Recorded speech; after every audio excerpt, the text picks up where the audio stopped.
Oh, you thought this year's NBA Finals were going to be drama-free? Come on now, we know better. Good morning, what's up? Thanks for hanging out with us for this fresh edition of SportsCenter AM. I'm Michael Leach. You know, professional athletes are motivated by everything from money to championship. But one thing that is guaranteed to stoke their fire, the possibility of getting embarrassed. And last night, facing elimination at the hands of the Warriors, the Cavs were not trying to live that got swept life, setting up a 3-1 final scenario for a second straight year heading back to Oakland. Let's show you how we got here. Game 4 in Cleveland. LeBron James in elimination games is one of the best of all time. But would Kyrie show up in Game 4? Cleveland fans, well, they got exactly what they wanted. James misses the fadeaway, but Tristan Thompson, a renewed effort in Game 4. He had 10 rebounds, 4 offensive. That one goes back to LeBron for the and one.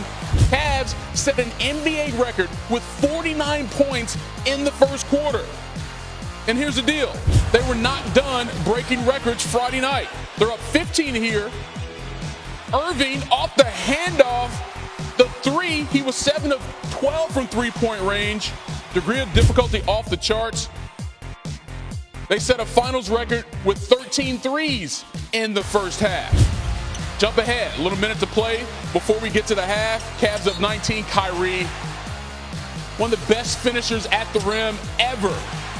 And there he gets it done again. Take out the handles and the left-hand finish. Cleveland with the finals record, 86 points in the first half. Yet another record falling off the charts in Game 4. Now, in the third, James with another opportunity to wow the home crowd. I'll give it to Mike Green. James drives, scoop layup, pass to himself, and he throws it down.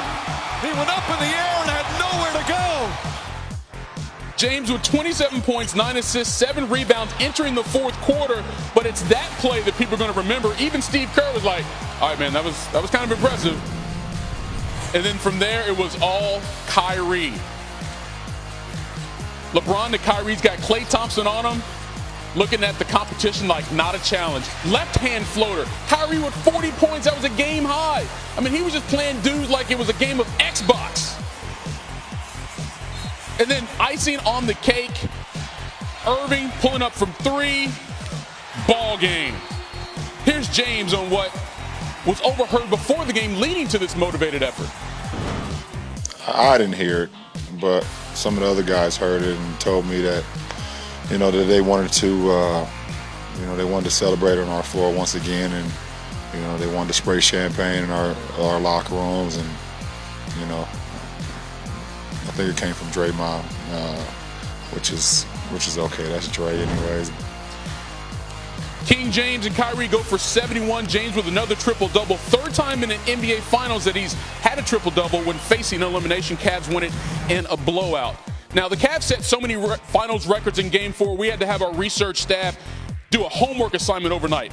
Cleveland started off with 49 points in the first quarter, the most of any quarter of play in NBA Finals history. But the Cavs kept it rolling from there. 86 points at halftime, the most in any half in Finals history. Kyrie and LeBron combined for an even 50 points at halftime. And no surprise that the three ball played a major role in this blowout. The Cavs hit a Finals record 13 trays in the first half. Kevin Love 4 of 5 through the first 2 quarters. And by game's end, they had 24 threes as a team, including a combined 18 between the trio of Kyrie, Love, and J.R. Smith. But it always starts and ends with King James. His 9th career Finals triple-double, breaking a tie with Magic Johnson for the most all time. But here's the deal. Tristan Thompson dropped some real talk on what motivated the record-breaking performance in Game 4. Guys gonna talk. We gonna respond, but you ain't about to punk us, not me. You ain't about to punk Tristan Thompson. You got the game up with that. So you talk all you want, I'm gonna definitely bark back. That's just how I was built. Well, I just dropped my chair because Tristan Thompson was dropping so much talk on me. I was a little excited. Let's bring it up here. I thought you looked a little short over there. I just dropped down. I was like, oh, yeah, he's bringing all that heat. This is Tim Legler, of course. And we just heard Tristan Thompson talk about, you ain't going to punk us. You certainly aren't going to punk Tristan Thompson. How did that play out in your mind and what you saw based on what they said? Yeah, I just thought that Cleveland's mentality was different than it was in the first 3 games. Right. They finally put it, as I will call it, an appropriate amount of disrespect for the Golden State Warriors. They looked ticked off. Yeah. And they started the game that way, and I just thought that they were initiating the contact most of that first quarter, and that set the tone for the entire game. We know about the three-point shooting, but it was a lot more than that. And here's a couple examples of what I'm talking about. Now, right here, when this ball's coming in on this lob pass to Kevin Love, this really should be a turnover. Yeah. I mean, look the way he's covered. Klay Thompson's got a hand up. The ball is actually up here. It's in the air. Take a look at Draymond Green on the weak side. I mean, he's tracking it, so there's really no way this ball should get through. But watch what Kevin Love does. He just shoves Klay Thompson to the side and then frees it right here. Take a look at what Tristan Thompson is doing. He's got his left arm up in the upper back of Zaza Pachulia. So he's just going to chuck him to the side, throw him away, and go up and get this tip in and make himself felt. He has really been a non-factor in this series. Another example here. Stop it right here. Take a look at where Iman Shumpert is. He's all the way out here on the floor after giving the show on Kevin Durant. Now he's going to end up somewhere in here under the basket by the time this play is done. Once again, no reason for the Cavs to end up with this. Take a look when Pachulia gets this basketball. I mean, look at all of the hands and the action raking down on him. And then you've even got a fourth guy in Shumpert hovering who's going to play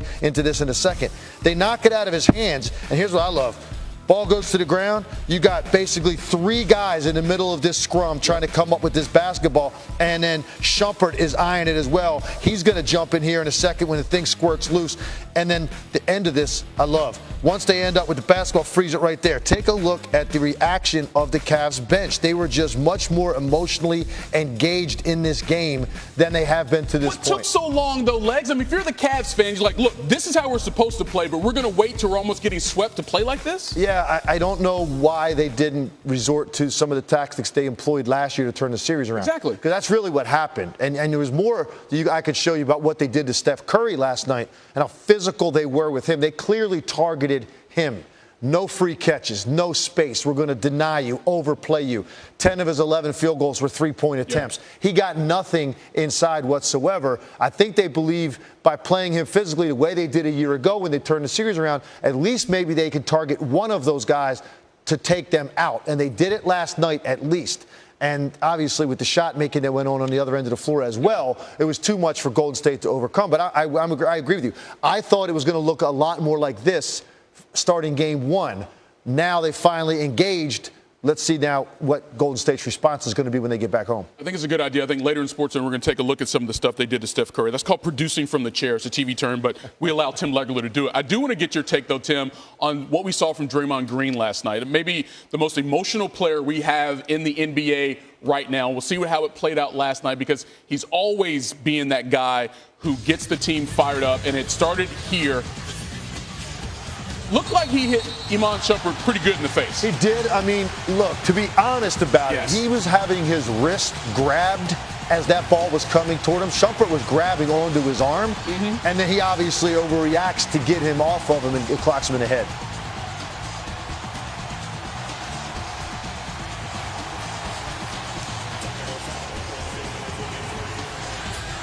All right, so Steve Kerr was like, shouldn't be a foul, but got a technical.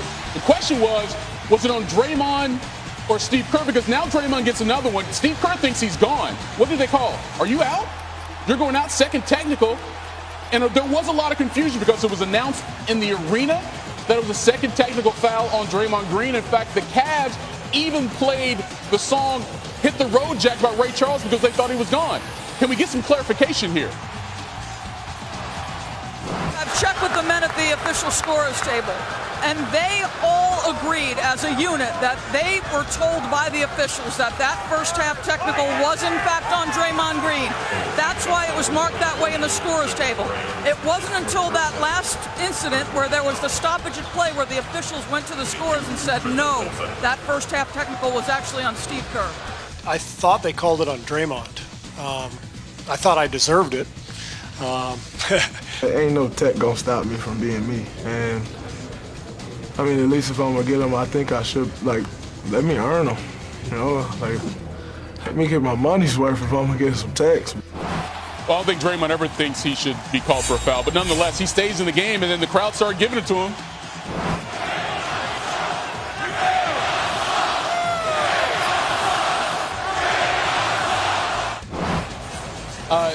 Draymond dancing to the beat, and then he even shared some thoughts on what he thinks about Cleveland. I don't pay much attention to anybody in Cleveland, honestly.